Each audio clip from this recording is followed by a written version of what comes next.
ब्रह्मा चकार वर्धनम् शविष्ठवज्रिन्नोजसा पृथिव्या निःशसा अहिमर्चन्ननुस्वराज्यम् इन्द्रं वर्धन्तो अप्तुरः प्रणवन्तो विश्वमार्यम् अपघ्नन्तो अरावणः। ॐ शांति शांति शांति।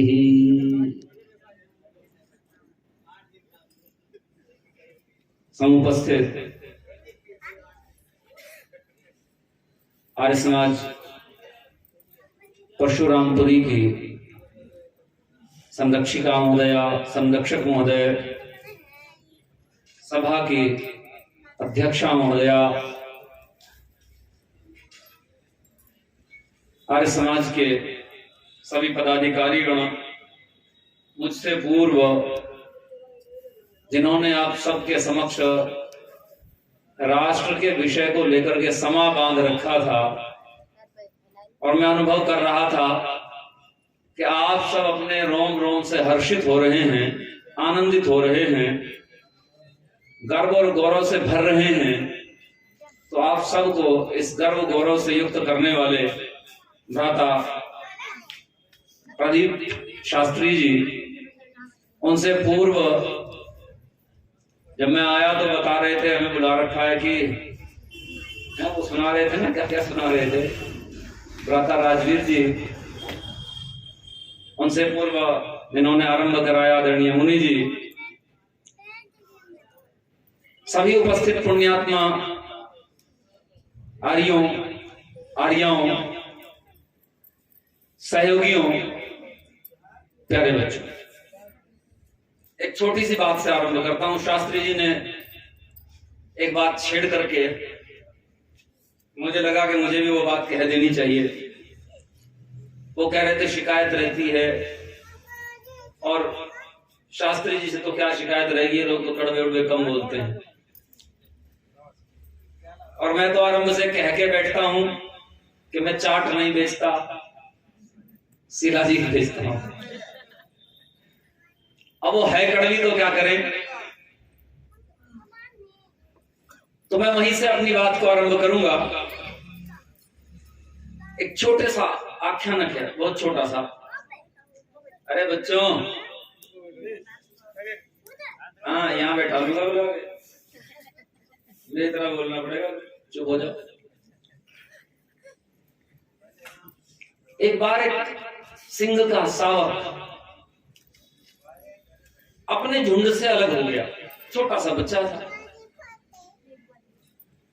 अब बच्चा तो सबका बच्चा है, चाहे शेर का है बच्चा, तो सांप का भी देखोगे ना तो वो भी प्यारा लगता है, तो शेर का है।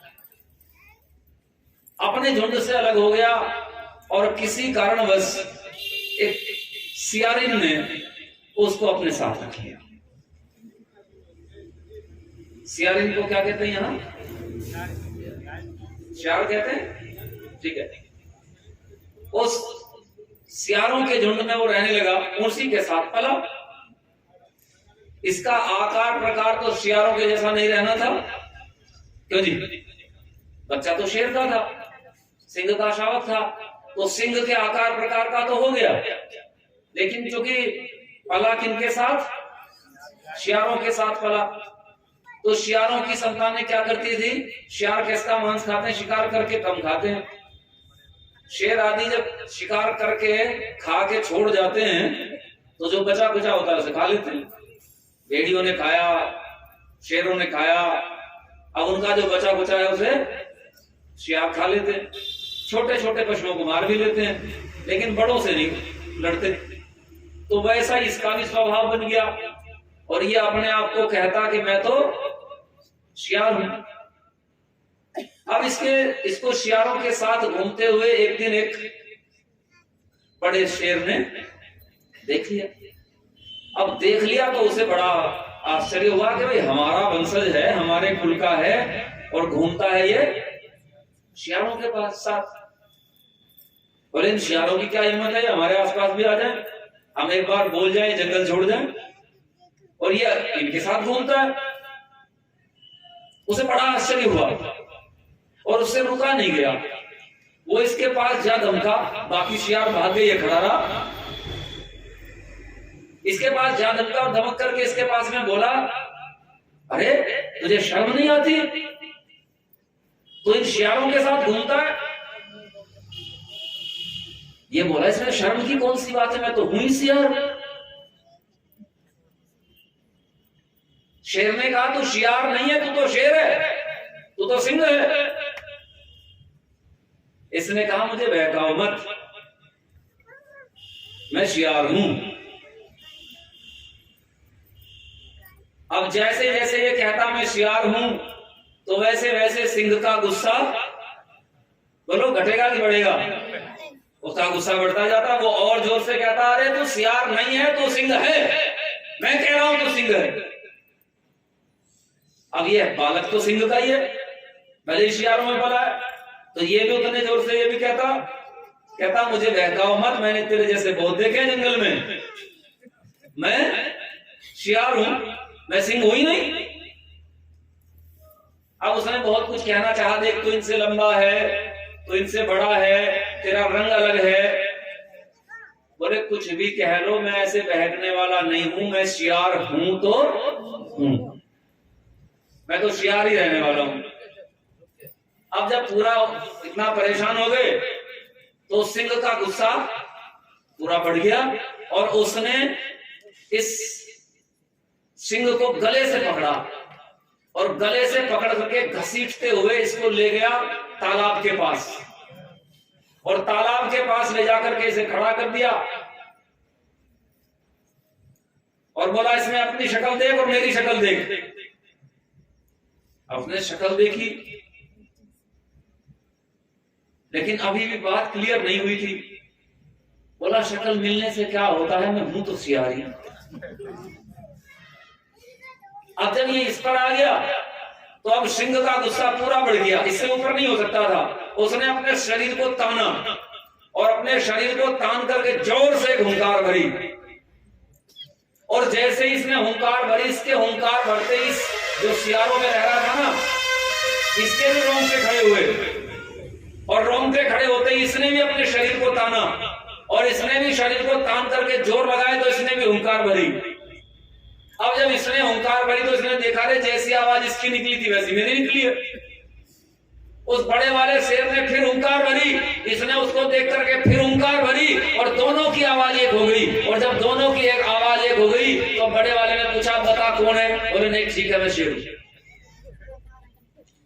तो याद रखना, हमारी मजबूरी यह है कि जब तक मान नहीं लोगे, जब तक मान नहीं लोगे, तब तक हम कहते रहेंगे, और नहीं मानोगे तो गले से पकड़ेंगे। बुरा मानो चाहे भला मानो, मैं जिसे अपना मानता हूं उसे सीधा करके लाने के लिए सब कुछ करूंगा। ध्यान रखना, मुझे चिंता नहीं है कि आप मुझे बुराई दोगे, और दोगे तो दे लेना, इससे मुझे अंतर नहीं पड़ता है। अब अपनी बात शुरू करते हैं, ये तो बात अतिरिक्त थी। अपनी बात को अब शुरू करते हैं, आज का जो विषय है उस पर शुरू करते हैं। एक गाना आप सबने सुना है, बहुत प्रसिद्ध शायर हुए, बाद में पाकिस्तान भी चले गए, अल्लामा इकबाल। अल्लामा इकबाल ने लिखा, कुछ बात है कि हस्ती, बोलो आगे, मिटती नहीं हमारी, सदियों रहा है दुश्मन, दौरे जहां हमारे। आगे बोलो, सारे जहां से अच्छा हिंदोस्तां हमारा। सुना है ना? जब गाते हैं बड़ा अच्छा लगता है। अच्छा ये बताओ, आपको पता भी है आपकी हस्ती क्या थी? जिसको अपनी हस्ती का पता ही नहीं, वो कह रहा है कुछ बात है कि हस्ती मिटती नहीं हमारी। अरे बचा क्या है तुम्हारे पास? आपके पास बचा क्या है भाई? चलो आपको एक विकर्षण कराता हूं। आज आपकी हस्ती दिखाता हूं। शास्त्र में बाकी बहुत सारी चीजें हैं, मेरा ढंग थोड़ा अलग है। मैं अपनी कमियां देखने पर विश्वास ज्यादा करता हूं। जब दूसरों को दिखानी हो तो खूबियां दिखाओ, जब अपने आप देखनी हो तो कमियां देखनी चाहिए। तो जब अपने परिवार में बैठो तो कमियां देखो। अगर मैं भी कहीं मुसलमानों की मीटिंग में जाऊंगा तो आपके गुण बता दूंगा, कोई बात नहीं, चिंता मत करना। जब कहीं ईसाइयों की मीटिंग में जाऊंगा तो गुण बता दूंगा, लेकिन जब आपके साथ बैठूंगा तो कमी बताऊंगा, क्योंकि कमी अगर आपको नहीं बताऊंगा तो किसे बताऊंगा। इसलिए कमी तो अपने परिवार की अपने परिवार में बतानी होगी। तो थोड़ी देर तक ध्यान से सुनना, क्या हस्ती रही होगी कभी हमारी, उसका वर्णन करने जा रहा हूं। और मैं किसी राजा के महल का वर्णन नहीं कर रहा हूं, शास्त्र का वर्णन करूंगा। शास्त्र क्या कहता है? 16 संस्कार का नाम तो सुना है सबने। 16 में अंतिम संस्कार कौन सा है? अंत्येष्टि संस्कार। जब मनुष्य मर जाता है तो उसकी अंत्येष्टि की जाती है। दुनिया भर में अंत्येष्टि कैसे होती है? नाम ही उसका अलग रखा हुआ, डिस्क्रिमिनेशन कहते हैं। किसी तरह से समाधान करना है मुर्दे का, शव का, तो दबा देते हैं, अधिकांश को दबाते हैं। थोड़े लोग ऐसे हैं जिनमें यहूदी हैं और पारसी हैं, उनके अलग अलग ढंग है। कोई दबाता है और कोई, पारसी तो क्या करते हैं, ऊंचा एक मकान बनाते हैं, वो लंबा टावर बनाते हैं, उस टावर पर लाश रख दी जाती है, कौवे चिड़ी आकर के खा लेते हैं, हड्डियां उस टावर में खोखला होता है, वो अंदर से खोला होता है, उसमें गिर जाती हैं और इस तरह से समाधान हो जाता है। ये पारसियों का ढंग है। लेकिन हमारे यहाँ कैसे होता है? हमारे यहाँ अंतिम संस्कार होता है। उस अंतिम संस्कार के लिए बड़ा विशेष विधान किया है। अब शास्त्र के अनुसार ऋषिदयानंद ने वो विधान लिखा है, बढ़ाकर नहीं लिखा, कम करके लिखा है। शास्त्र में उससे ज्यादा लिखा है। तो क्या लिखते हैं ऋषिदयानंद? ऋषिदयानंद कहते हैं जब अंतिम संस्कार किसी का करना है तो वेदी बनावे,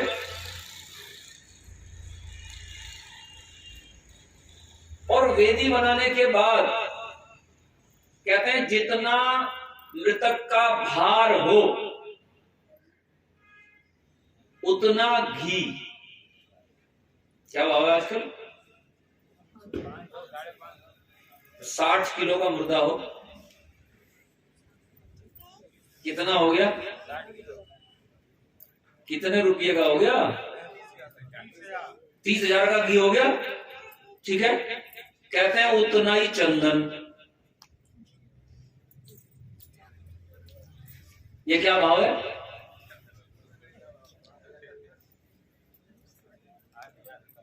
जी 6-7 हजार रुपये किलो। 5,000 मान लो तो कितना हो गया? 3 लाख का। फिर कहते हैं एक एक शेर घी के हिसाब से उसमें एक एक तोला केसर और कस्तूरी। कस्तूरी तो किसी भाव पे उपलब्ध है ही नहीं, लेकिन केसर का क्या रेट है? 12,000 रुपये किलो है जी। बाबू जी कह रहे हैं 12,000 में 100 ग्राम मिलेगी, है जी। 40,000 रुपये। तो अब ये सोचो 60 किलो घी में 1 किलो में 10 ग्राम मिलानी है, तो 60 किलो में कितनी होगी भाई?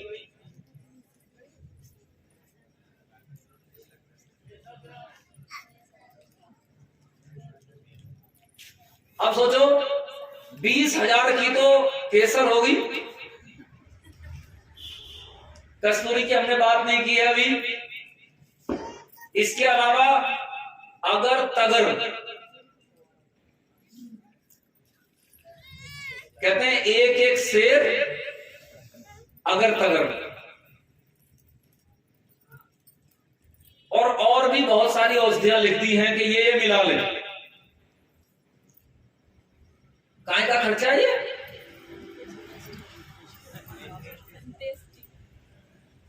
ये तो शव को जलाने का खर्च है। अच्छा सोचो, ये राजाओं के लिए लिखा होगा। तो रिश्तेदार कहते हैं अगर कोई महागरीब भिखारी हो तो कहते हैं उसको भी समाज के लोग पंच बन के एक मन घी से कम न देवें। अर्थात अगर बहुत गरीब है, उसके कोई करने वाला नहीं है, उसका अंतिम संस्कार करना है, समृद्धि है नहीं उसके यहाँ, तो उसके लिए कहा एक मन घी तो कम से कम उसको भी मिलना चाहिए। समाज की ड्यूटी है कि उसके लिए एक मन घी की व्यवस्था कर दे। अब सोचो, मन भी पक्का ना मानो, कच्चा मान लो, 20 किलो घी तो उसे चाहिए जो बिल्कुल गरीब है। ये अपने यहां का विधान है, ये ध्यान रखना, ये अपने यहाँ का विधान है, ये विधान रहा है अपने देश में, और ऐसे ही अपने देश में शवों का अंतिम संस्कार होता रहा है। अरे हमारी हस्ती की कोई क्या बात करेगा, इतना तो हम अंतिम संस्कार पर खर्च करते थे। जब विदेशियों ने इस देश में आकर के देखा तो विदेशी ये कहते हैं कि इस देश के सामान्य घरों में 50 किलो से लेकर के 150, 200, 250, 300 किलो तक, 400, 500 किलो तक सोने के ढेर थे। कितना था उसका कोई नहीं। आप कहते हो कुछ बात है कि हस्ती मिटती नहीं हमारी। अच्छा कितनी मिटा के दम लोगे? कम मानोगे कि मिट गई? वैसे कम मानोगे कि हमारी हस्ती मिट गई, बिल्कुल धरती में उतर जाओगे और बिल्कुल कुछ रहेगा ही नहीं खाने पीने को, तब मानोगे मिट गए हम। सावधान होने की आवश्यकता है हमें सावधान होने की आवश्यकता इसलिए है क्योंकि कैसे कैसे इस देश के लिए लोगों ने सपने सजाए हैं और कैसा कैसा इस देश के संबंध में लोग सोचते हैं कि इस देश में एक बड़ा प्रसिद्ध कवि रहा, अब तो चला गया, बड़े सम्मान होते थे उसके, मंचों पर लोग बुलाते थे, और वो कहता था किसी के बाप का हिंदुस्तान थोड़े, और ये उसकी गलती नहीं है, उससे पहले के उसी के वंशज कह के चले गए, उससे पहले के वंशज कह के चले गए। उसने तो उन्हीं की बात को सीधे शब्दों में मात्र कह दिया, कह करके चले गए कि सर जमीने हिंद में अक़वाम आलम के फिराक ने कहा, सर जमीने हिंद में अक़वाम आलम के फिराक, कारवां आते गए हिंदुस्तान बनता गया। वो कहता है ये हिंदुस्तान, ये राष्ट्र ऐसे ही बना है, एक कबीला इधर से आ गया, एक कबीला इधर से आ गया, ये सब रहने लग गए, ये किसी का नहीं है, ये तो कबीलों की बस्ती है, आकर के लोग रहने लग गए और हिंदुस्तान बन गया।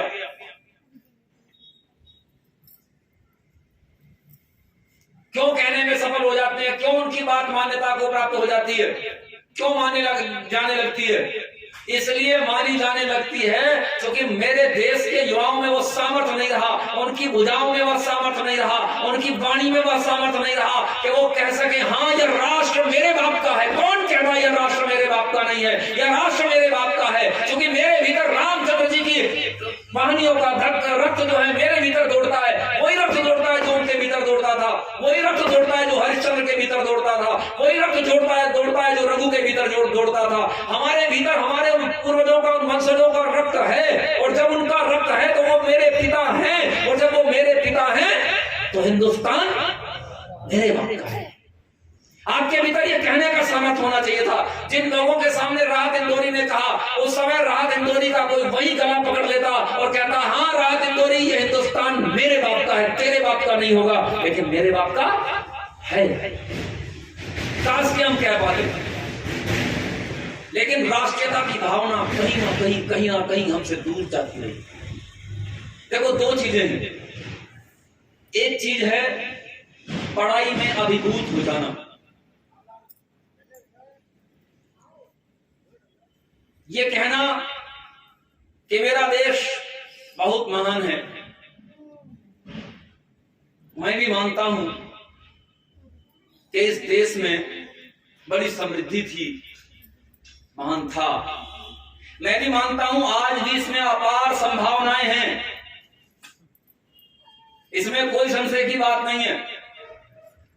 मैं भी ये मान करके चलता हूं कि अगर इस राष्ट्र का युवक अपने आप को अपने पूर्वजों पर गर्व करते हुए खड़ा कर ले जाए, अपने आप उन सिद्धांतों पर खड़ा हो जाए, तो निश्चित रूप से हम आज भी संसार में सर्वश्रेष्ठ होने का सामर्थ्य रखते हैं।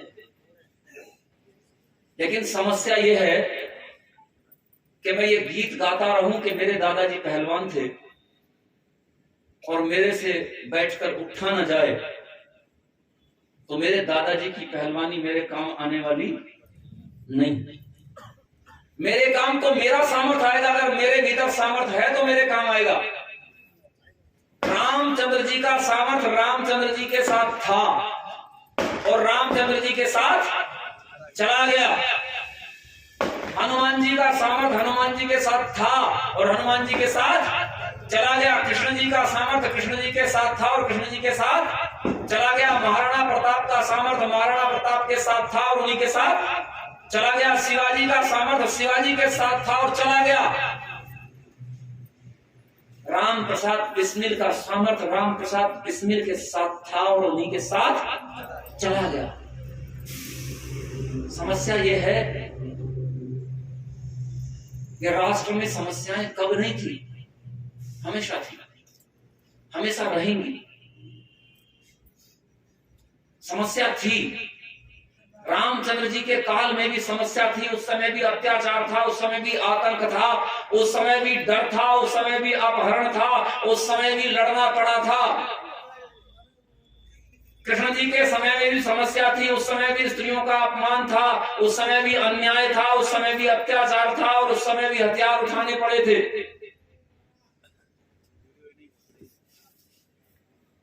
याद रखना, राम प्रसाद बिस्मिल के समय में अंग्रेजों के काल में अत्याचार था, मुसलमानों के काल में अत्याचार था, मुसलमानों के काल में अत्याचार था तो हथियार उठाने के लिए शिवाजी खड़े हो गए। अंग्रेजों के काल में अत्याचार था तो हम कहते हैं आर्यवर्त शिरोमणि राम प्रसाद बिस्मिल उस समय खड़े हो गए।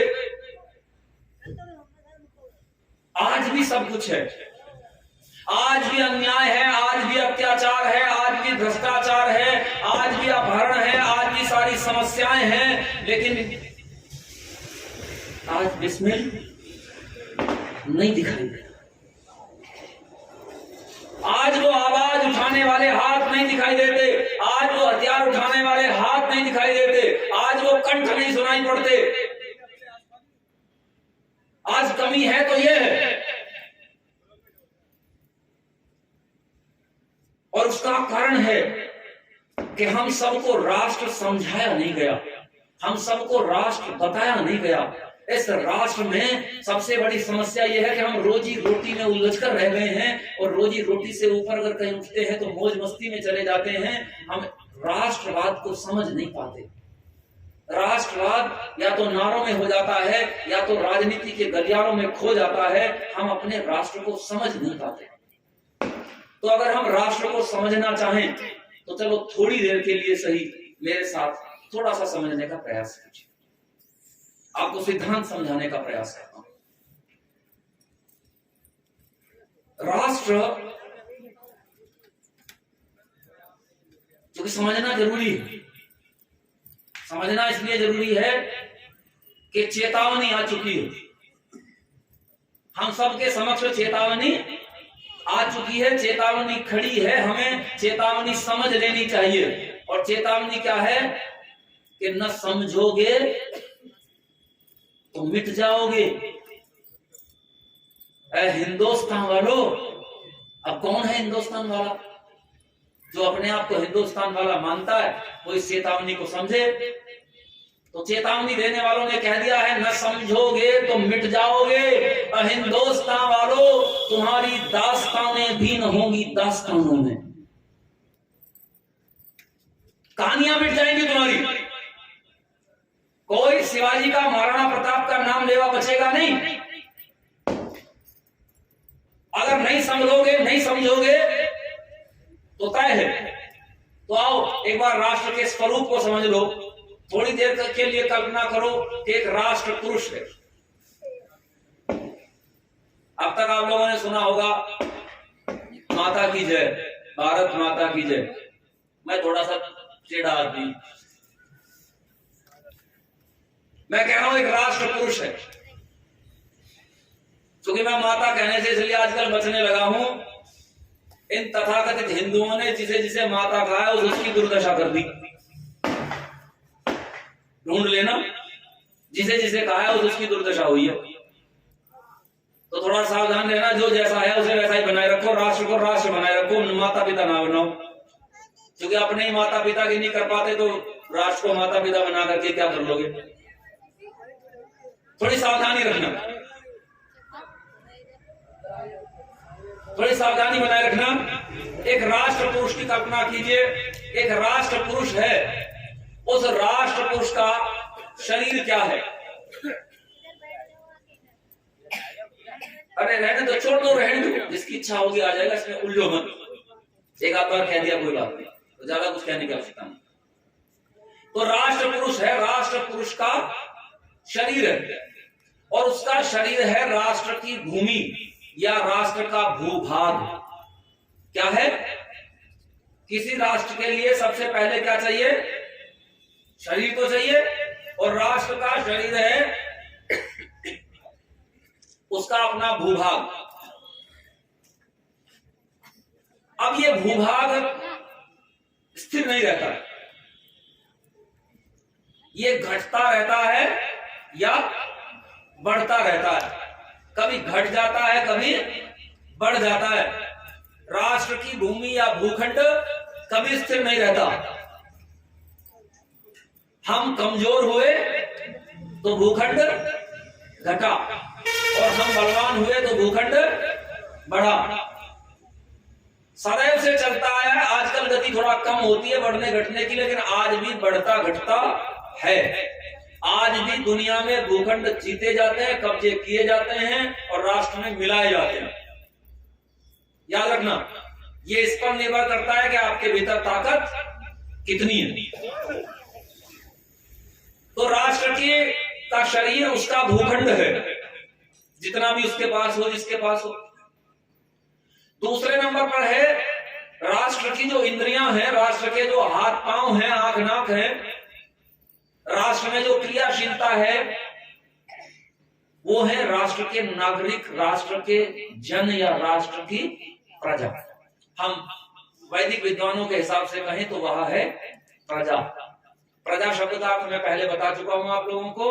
प्रकृष्टेन जायते यासा प्रजा, जिसको अच्छी प्रकार से उत्पन्न किया गया है, यानी राष्ट्र के परिष्कृत नागरिकों का नाम प्रजा। भीड़ का नहीं, जो परिष्कृत नागरिक हैं उनका नाम प्रजा। तो राष्ट्र की क्रियाशीलता निर्भर करती है इस प्रजा के ऊपर। अब ये प्रजा कौन हो सकता है भाई? परिष्कृत नागरिक कौन होगा? सीधे शब्दों में समझे, हम सीधे शब्दों में कहना चाहें, आर्य क्या है? आर्य क्या है भाई? परिष्कृत नागरिक ही तो है। वो सींग वाला थोड़े होता है आर्य कोई, क्यों जी? या कुछ अलग से ढंग बन जाता है आर्य का? यहाँ तो अब तो कई दिन से आ रहे हैं, तो उन्होंने तो आर्य समाजी देखे ही हैं। कई जगह तो हम लोग जाते हैं, पूछते हैं भाई आर्य समाजी देखे हैं क्या? तो नहीं, हमने तो देखे नहीं। तो हम लोग कहते हैं ऐसे होते जैसा मैं हूं, और क्या कह सकते हैं। तो आर्य परिष्कृत नागरिक है राष्ट्र का। परिष्कृत नागरिक राष्ट्र की क्रियाशीलता है, परिष्कृत नागरिक राष्ट्र की इंद्रियां हैं। उसी राष्ट्र की जिसकी इंद्रियां परिष्कृत नागरिक हैं, उस राष्ट्र का अहंकार, उस राष्ट्र का स्वाभिमान या उस राष्ट्र की जीवनी क्या है? वो है जो हम सबके भीतर अहंकार रहता है ना। अहंकार क्या चीज है? अहंकार वो सामर्थ्य है जिससे हमें पता लगता है कि मैं हूं। अपने होने का एहसास होना, इसका नाम अहंकार है। तो राष्ट्र का अहंकार क्या है? राष्ट्र का अहंकार है राष्ट्र की प्रभुसत्ता। प्रभुसत्ता किसको कहते हैं? प्रभुसत्ता है कि राष्ट्र अपने निर्णय लेने में स्वतंत्र हो। यह सामर्थ्य कहलाता है प्रभुसत्ता। ऐसा ना हो कि जैसे लोग कहते हैं आजाद कश्मीर, पाकिस्तान वाले कहते हैं ना, उधर जो कश्मीर है उसे कहते हैं आजाद कश्मीर। लेकिन उस आजाद कश्मीर का जो प्रधानमंत्री है, ना तो उसके पास सेना है, ना उसके पास पुलिस है, सब कुछ पाकिस्तान की पुलिस और पाकिस्तान की सेना करेगी। तो इसके पास प्रभुसत्ता है ही नहीं। वो अपने व्यापार के लिए फैसले नहीं कर सकता, अपने चुनाव का फैसला नहीं कर सकता। उसके चुनाव का फैसला पाकिस्तान सरकार करती है, सब चुनाव होता है। तो वहां प्रभुसत्ता नहीं है, आपके पास प्रभुसत्ता है। तो ये है राष्ट्र की जीवनी शक्ति, या कहिए राष्ट्र का अहंकार। अब है राष्ट्र की आत्मा क्या है? तो याद रखना, यही मुख्य बिंदु है। किसी राष्ट्र की आत्मा उस राष्ट्र की संस्कृति है। राष्ट्र की संस्कृति ही राष्ट्र की आत्मा है। अब समस्या यह है कि आपकी संस्कृति क्या है? इस राष्ट्र की संस्कृति कौन सी संस्कृति है जिसे हम कह सकें कि वो इस राष्ट्र की संस्कृति है? बड़ी समस्याएं होती हैं हम जब बोलने लगते हैं, क्योंकि हम भी मनुष्य हैं और हम सब भी प्रभावित होते हैं। इतने साल गुलामी बरती है, कभी अंग्रेजों की, कभी मुसलमानों की, उसका प्रभाव हमारे ऊपर भी है। आज जो हम लोग कहते हैं ना कि भाई पुरुषों को ऐसे कपड़े पहने, स्त्रियां ऐसे कपड़े पहने, ये ना पहने, ये पहन ले, वो फैशन पर बड़ी चोट करते हैं। हम कहते हैं, मैं थोड़ा सा मैं तो कहता हूं मैं टेढ़ा हूं, मैं कहता हूं क्यों ना करे भाई फैशन, क्यों ना करे? किसने कह दिया फैशन नहीं करो?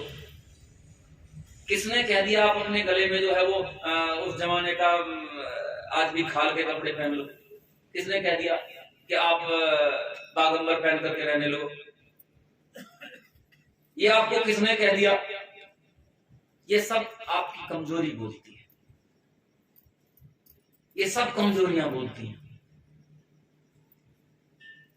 आपने कभी सीता जी का फोटो देखा है पल्ला करे हुए? देखा है? द्रौपदी का फोटो कहीं देखा है पल्ला करे हुए, पर्दा डाले हुए? देखा है? नहीं देखा।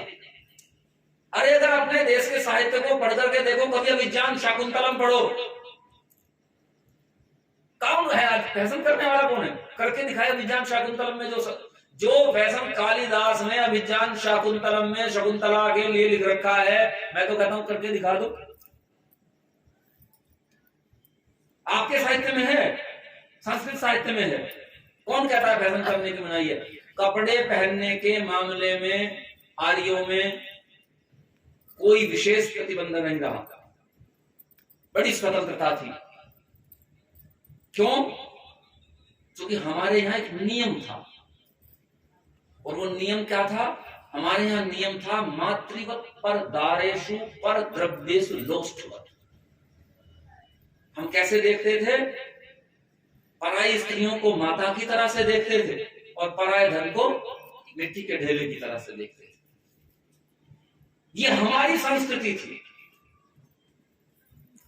ये हमारी संस्कृति थी, जिस संस्कृति में पैमाना था राष्ट्र की प्रसन्नता का। घर की प्रसन्नता का पैमाना क्या है? आप लोग अपने डंडे मजबूत करो। घर की प्रसन्नता का पैमाना बता रहा हूं आप लोगों के लिए, खुश होने की बात है। हमारे यहां घर की प्रसन्नता का पैमाना था स्त्रियों की प्रसन्नता। हम कहते थे जिस घर की स्त्री प्रसन्न है वो घर प्रसन्न है। जिस घर की स्त्रियां स्वतंत्र हैं वो घर स्वतंत्र है, जिस राष्ट्र की स्त्रियां स्वतंत्र हैं वह राष्ट्र स्वतंत्र है। ये पैमाना है। अगर किसी राष्ट्र में स्त्रियों को बांध कर रखा जाता है, घेर कर रखा जाता है, वो दबा कर रखा जाता है, तो इसका अर्थ समझ लो, इसका अर्थ है कि उस राष्ट्र के पुरुष पूरे स्वतंत्र नहीं।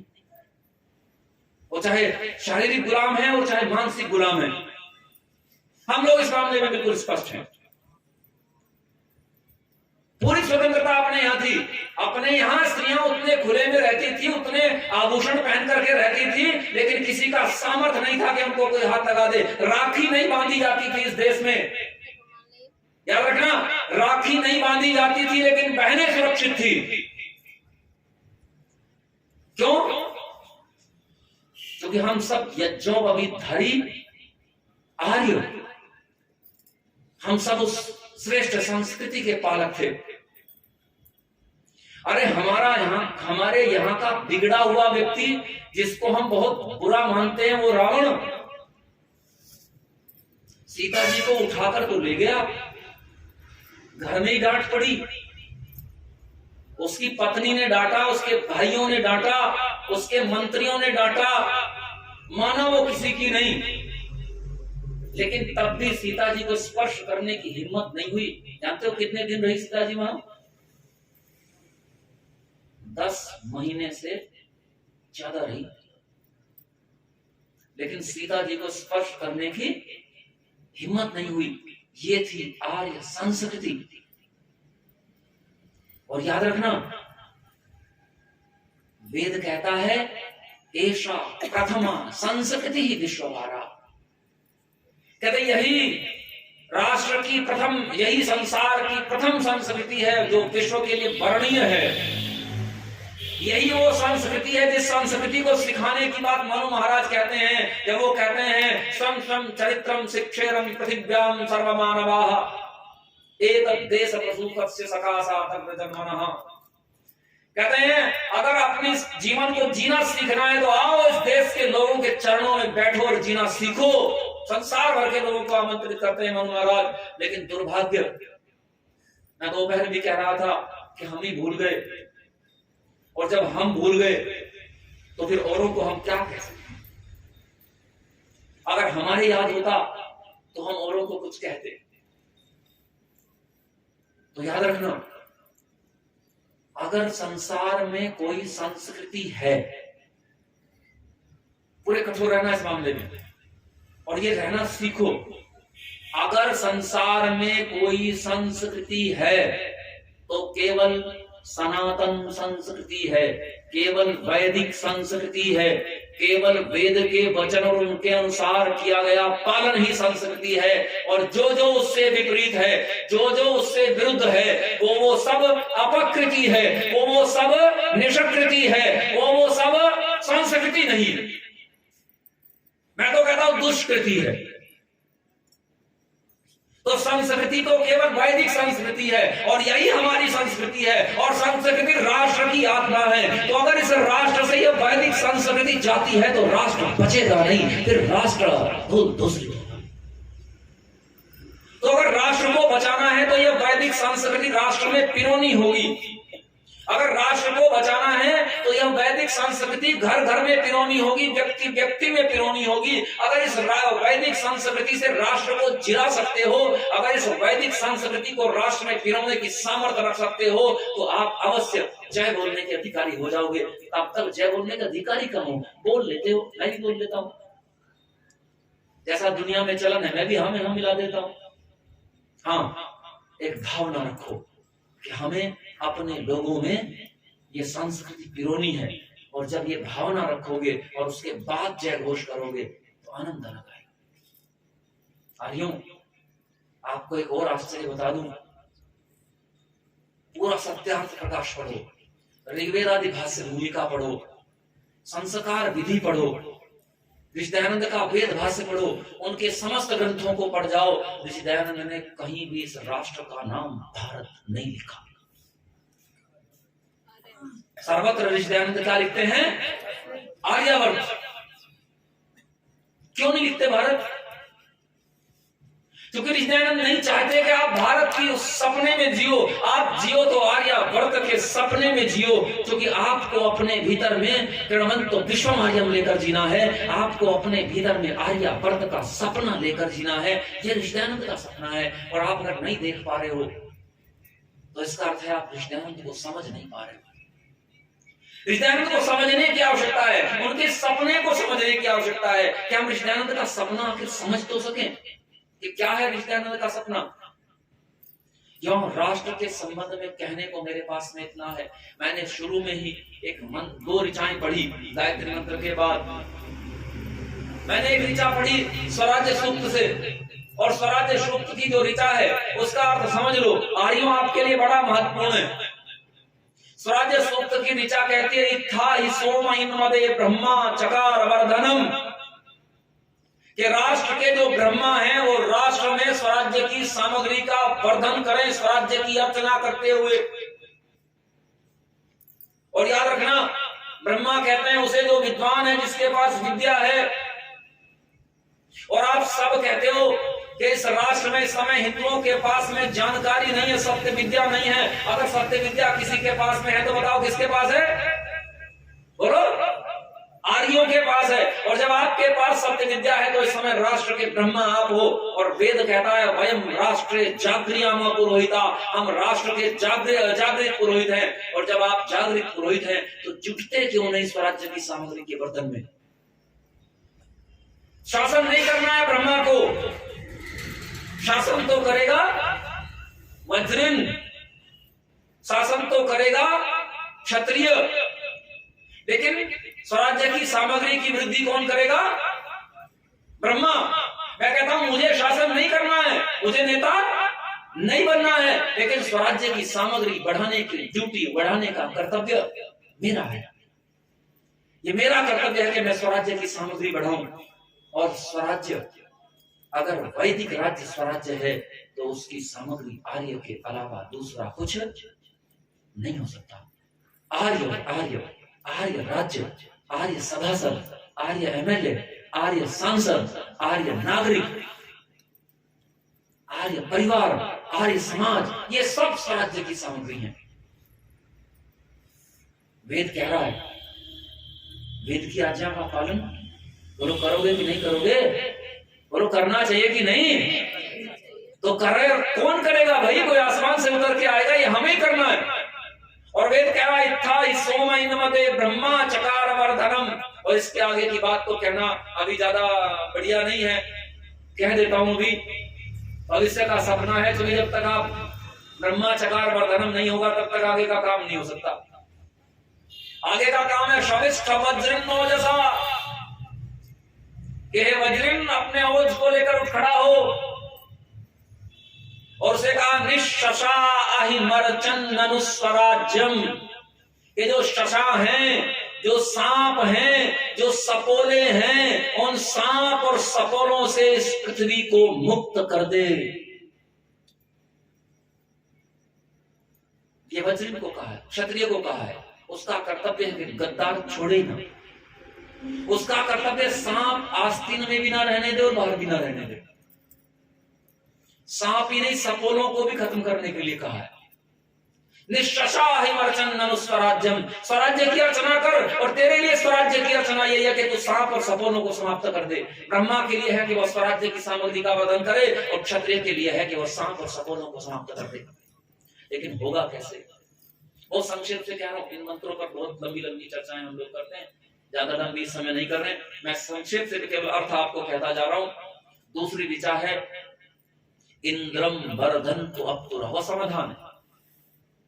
इंद्रम वर्धन्तु अप्तुरः कृण्वन्तो विश्वमार्यम् अपगनन्तो अरावणः। इंद्रम वर्धन्तु अप्तुरः कृण्वन्तो विश्वमार्यम् का तरीका यही है। ये जो पहली पंक्ति है इंद्रम वर्धन्तु अप्तुरः, यही कृण्वन्तो विश्वमार्यम् करने का तरीका है। और ये क्या है कि योग्य को आगे बढ़ाओ। इंद्रम वर्धन्तु अप्तुरः, योग्य की गति बढ़ा दो, योग्य को तेज कर दो, योग्य को आगे बढ़ा दो, योग्य को आगे लाओ, योग्य को दबा कर मत रखो। योग्य का अगर कहीं आपको योग्य मिलता है किसी क्षेत्र में, तो योग्य को ढूंढो और योग्य को ढूंढ करके आगे बढ़ा दो, उसकी योग्यता बढ़ाओ और उसे आगे बढ़ा दो, क्योंकि योग्य ही तो पार लगाएगा। अगर योग्य को अवसर नहीं दोगे तो कभी आपके पार जाने का मार्ग नहीं बनेगा। इसलिए कहा इंद्रम वर्धन तो अब तो रहा, जल्दी करो और जल्दी करके योग्य को आगे बढ़ाओ। उससे क्या होगा? कहते हैं किणवंतो विश्वमार्यम, संसार को आर्य कर दो। और फिर क्या करो? फिर करो अपघ्नन्तो रावण, जो रावण है उनको, जो दुष्ट हैं उनको अब उनका हनन कर, मारने पड़ेंगे। ध्यान रखना, जो सामान्य है वो आ जाएंगे, बन जाएंगे, उन्हें बना ले जाओगे, लेकिन कुछ ऐसे दुष्ट होते हैं जो किसी तरह नहीं मानेंगे, तो उनका इलाज लठ है, उनका इलाज दंड है। और वही दंड धारण किया था रामचंद्र जी ने, वही दंड धारण किया था कृष्ण जी ने, क्योंकि दंड ही राष्ट्र को एक साथ बांध कर रखता है। याद रखना, राष्ट्र दंड के चारों ओर बनता है, राष्ट्र दंड के साथ साथ चलता है, दंड के साथ राष्ट्र जागता है और दंड के साथ राष्ट्र सोता है। तो राष्ट्र में दंड की स्थापना बहुत जरूरी है, लेकिन उसकी स्थापना से पहले क्या करना पड़ेगा? इंद्रम वर्धन्तो अप्तुरः किणवन्तो विश्वमार्यम। तो बिना दाएं देखे, बिना बाएं देखे जुट जाओ, पीढ़ियां लगा दो, क्योंकि बड़े ऋण है हमारे ऊपर, हमारे ऊपर ऋण है। क्यों? क्योंकि हमारे लिए एक ऋषि बलिदान हुआ है। अंतिम में, समय तो शायद पार जा चुका होगा, लेकिन अंतिम में एक कविता का पाठ करके मैं अपनी बात को विराम दूंगा। वैसे मैं गाऊंगा तो कैसा लगूंगा मुझे पता नहीं, क्योंकि इतने बढ़िया बढ़िया लोग गा के गए हैं और गाना वाना मेरे से आता नहीं। मैं यही काम जानता हूं, मैं गाना नहीं जानता। फिर भी क्योंकि मैंने लिखा है तो मैं उसका पाठ अवश्य करूंगा आपके सामने। समझने का प्रयास करना, जिनको समझ में आ जाए वो सराहना कर दीजिएगा, और जिनको समझ में ना आए उनकी मैं कोई गलती नहीं निकालूंगा। ठीक है? लगभग 138 वर्ष हो गए ऋषिदयानंद को गए, लंबा समय बन गया। इस लंबे समय के बाद आर्यों से प्रश्न तो बनता है, तो प्रश्न मेरा है, लेकिन मैंने ओट ली है ऋषिदयानंद की। मैं ऋषिदयानंद की ओट में अपना प्रश्न पूछ रहा हूं, और आप लोगों से आशा करता हूं कि आप मेरे उस प्रश्न का उत्तर देंगे। तो आइए,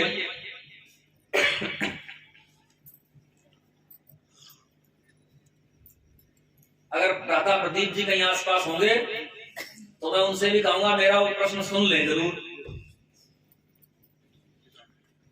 पूछ रहे हैं ऋषि दयानंद, पूछ रही उनकी आशाएं, पूछ रहे हैं ऋषि दयानंद, पूछ रही उनकी आशाएं।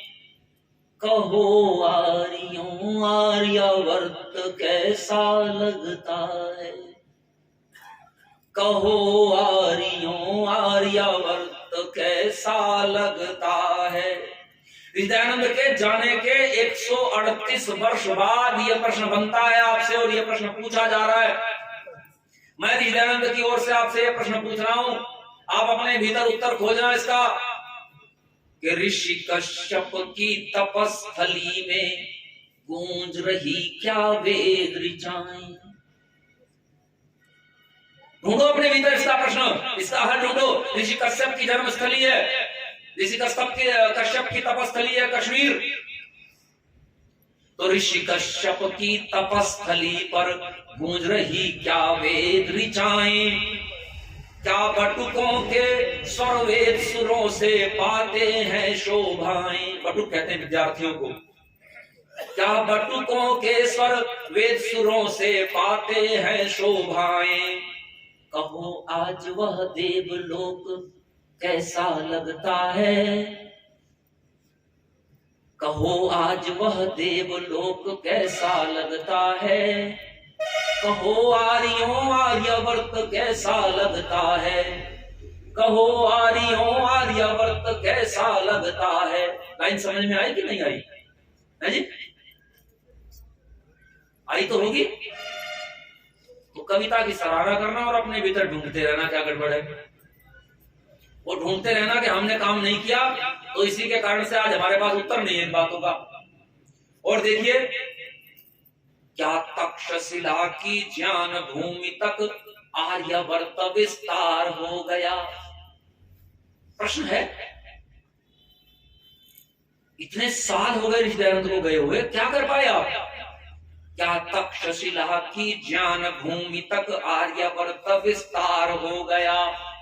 क्या लेख राम की भूमि से मत यवनों का दूर हो गया। क्या लेख राम की भूमि से अब मत यवनों का दूर हो गया। कौन सी है लेख राम की भूमि? लाहौर।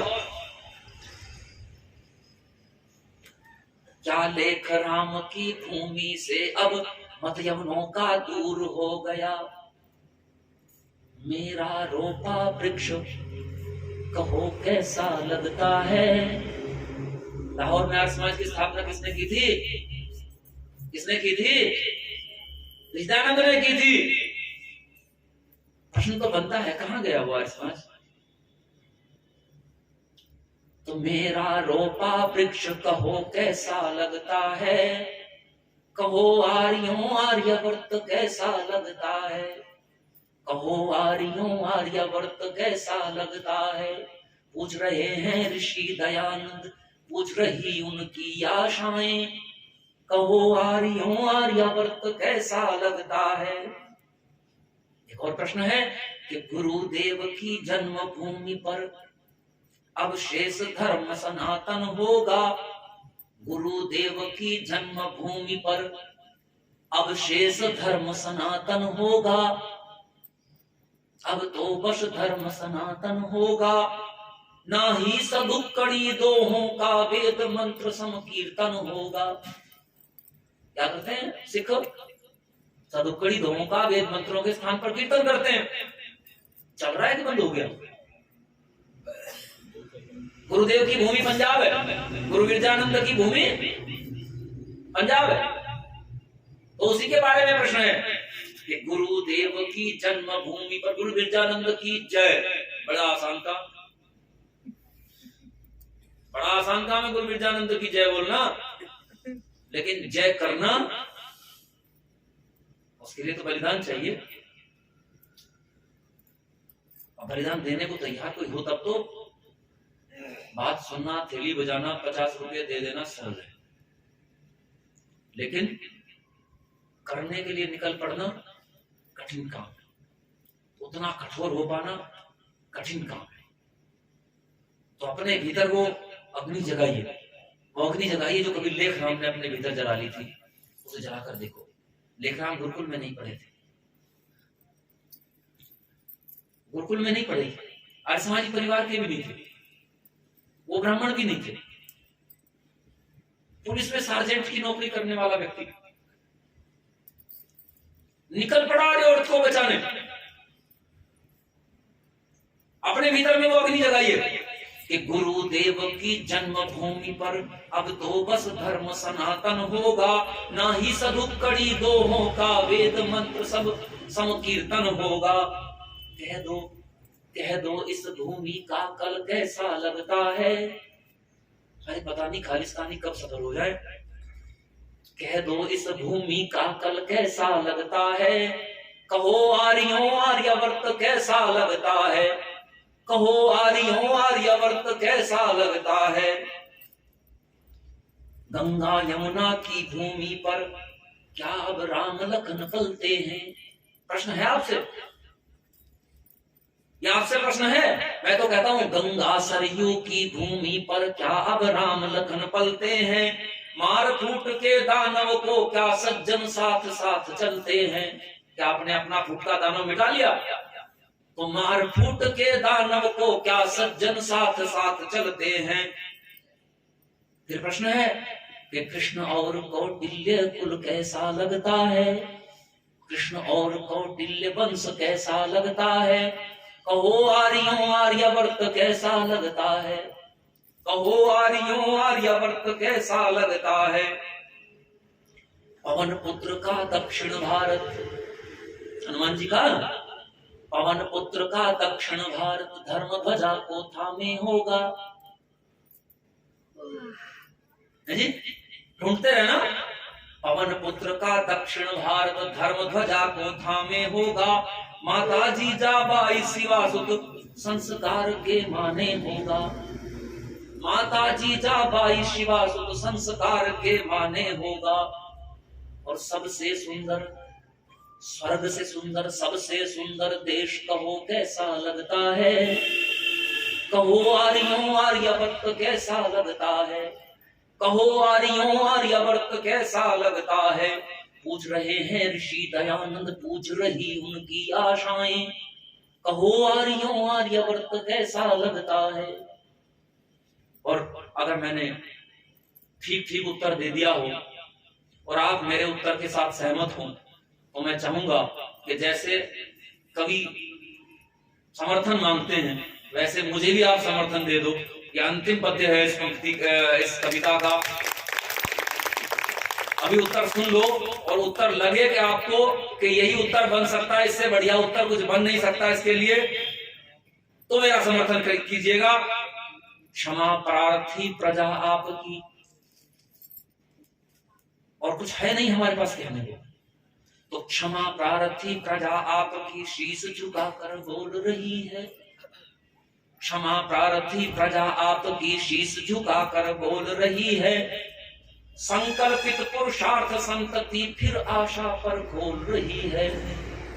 संकल्पित पुरुषार्थ संतति फिर आशा पर खोल रही है।